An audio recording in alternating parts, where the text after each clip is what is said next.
This example, we have the series of negative 1 to the power k plus 1 multiplied by k factorial over 12 to the power k.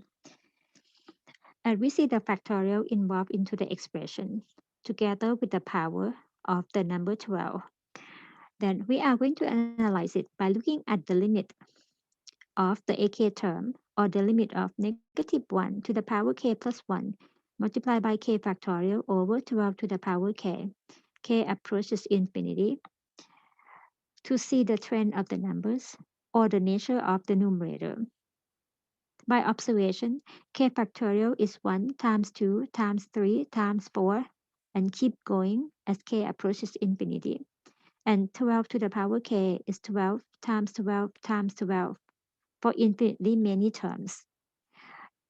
At some point, the k gonna be much greater than the value 12.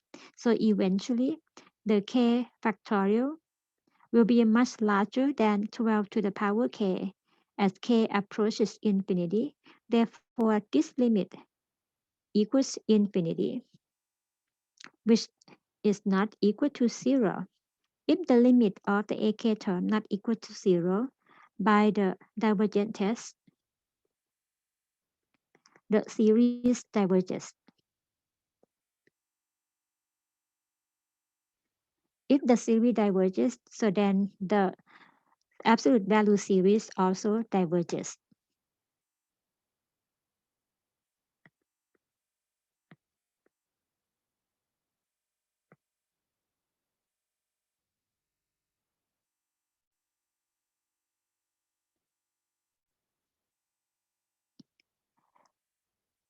In this example, we have the series of negative 1 to the power k plus 1 multiplied by square root of k plus 2 divided by k plus 5. We are going to determine the absolute convergence by considering the absolute value series.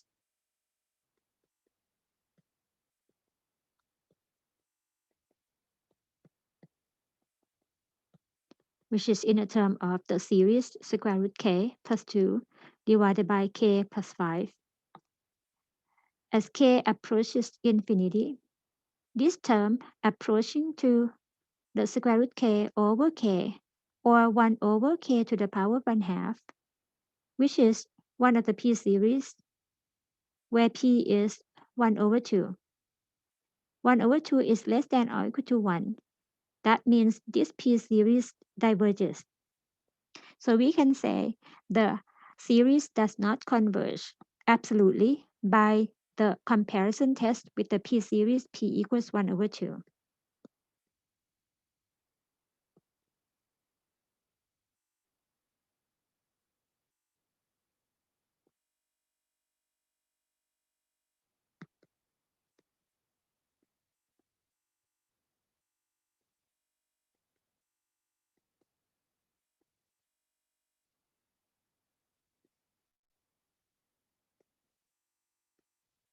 Next, we are going to consider the original series to determine whether it converges conditionally or not.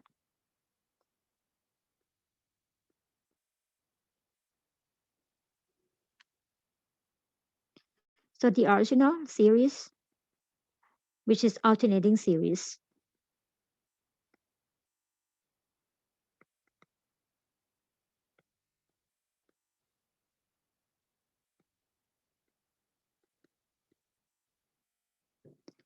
with the ak term as square root k plus 2 over k plus 5.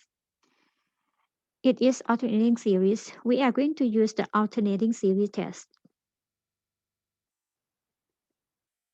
to check the two conditions. Number one, ak plus 1 less than or equal to ak for some k index. And number two, limit of the ak as k approaches infinity equals 0. It's convenient to check the limit value before we check the first condition. So the limit of the square root of k plus 2 over k plus 5 as k approaches infinity equals 0. Since the numerator has less power than the denominator leading term. So number 2 checked. Next, we check number 1. It may be convenient to treat it as the function.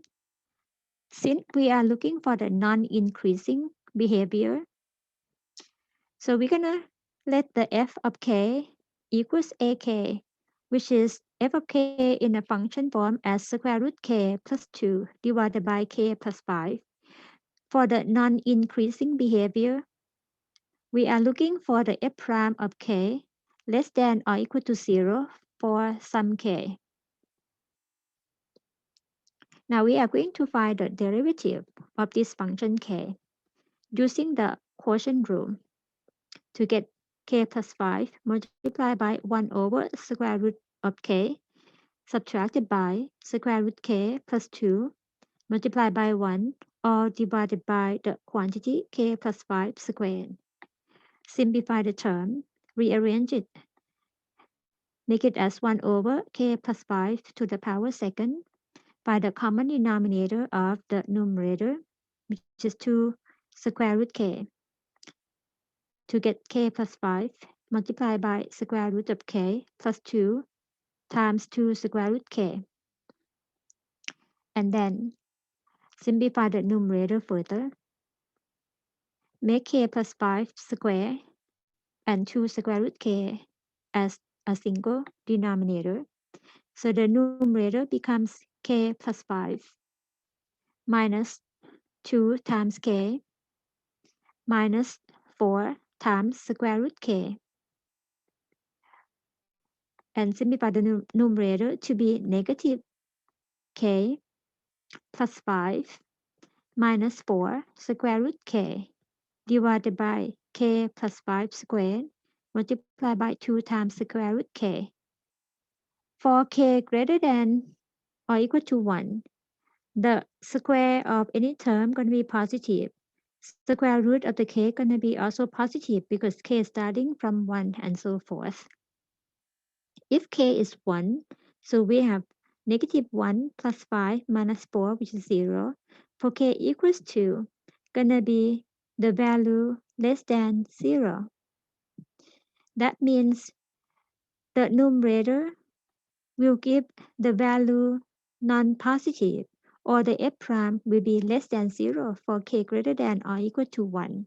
That is the verification that the function is non-increasing, or the term ak plus 1 will be less than or equal to the term ak. So the first condition checked.